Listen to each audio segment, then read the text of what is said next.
விருதுநகர் மற்றும் அதன் சுற்றுவட்டார பகுதிகளில் கடந்த சில மாதங்களாக வெயில் அதிகமாக இருந்தது. இந்நிலையில் கடந்த சில தினங்களாக மேகமூட்டத்துடன் லேசான மழை பெய்து வந்தது. இந்நிலையில் இன்று சுமார் 1 மணி நேரத்திற்கும் மேலாக இடியுடன் கூடிய கனமழை பெய்து கடந்த பல மாதங்கள் கழித்து தொடர்ந்து அடுத்தடுத்து மழை பெய்வதால் பொதுமக்கள் மகிழ்ச்சி அடைந்தனர்.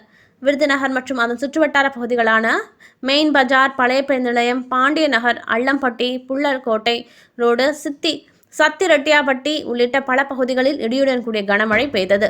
இதனால் பூமி குளிர்ந்து பொதுமக்கள் மற்றும் விவசாயிகள் பெரிதும் மகிழ்ச்சி அடைந்தனர். எனினும் இதுபோன்று மழை தொடர்ந்து பெய்தால் குடிநீருக்கும் விவசாயத்திற்கும் உதவியாக இருக்கும் என்று எண்ணி மழை தொடர்ந்து பெய்ய இறைவனை வேண்டுகின்றனர்.